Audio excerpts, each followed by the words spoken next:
ارتباط محمود ماهر ونارين عم تتبرع بملابسها، والشامي عم يحمس الناس لا ذا فويس كيدز. تعالوا معي نعرف آخر أخبار المشاهير لليوم.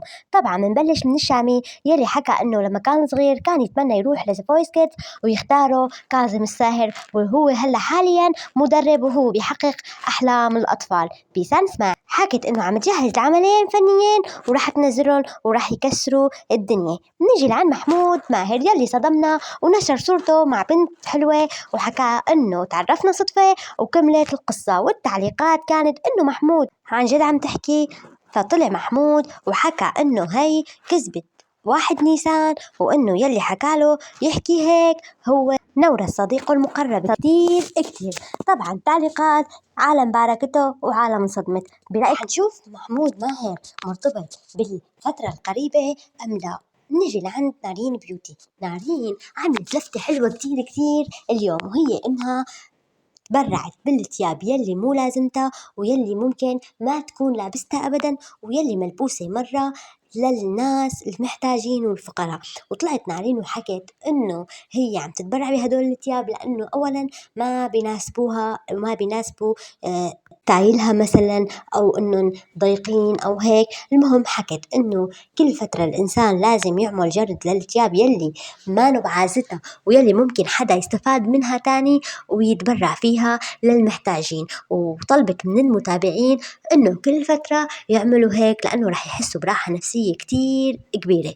ريتشو وننوش راحوا لمنتجع وشفنا ترين تركض لي مع ريتشو وبنته مريم.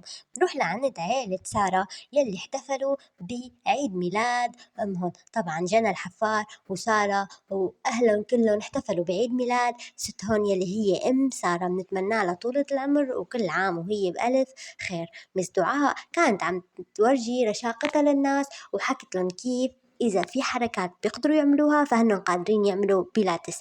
أما أنس الشايب كان عم يحكي إنه لازم يشتغل ولازم ينجح لأنه في عيون لازم يفرحها وعيون لازم يكسرها. ورجع أنس حكى إنه في كتير ناس بيسألوني إنه هل سبب هاي المصاري والسيارات بسبب الشهرة؟ فحكى إنه لا مو بسبب الشهرة، وحكى إنه أحيانا بيكون في مشاهير عندهم ملايين متابعين وما بتمرق فترة ما بيجيهم ولا إعلان، فهذا مو هو المصدر الأساسي ولازم الواحد يشتغل على كذا مصدر دخل لحتى يأمن حياة مستقرة لإله. وحكى إنه هو دخل بالتجارة الإلكترونية وإنه بده يعمل محاضرة للناس لحتى يتعرفوا على التجارة الإلكترونية من الصفر، وحكى أنها هي محاضرة مجانية. روح لعند قمر الطائي يلي طلعت بستايلات كتير حلوة وكانت عم تحتفل بفوز المنتخب العراقي، وحكت إنه كل فرحة عراقية لازم توثقها وتحطها بحسابها.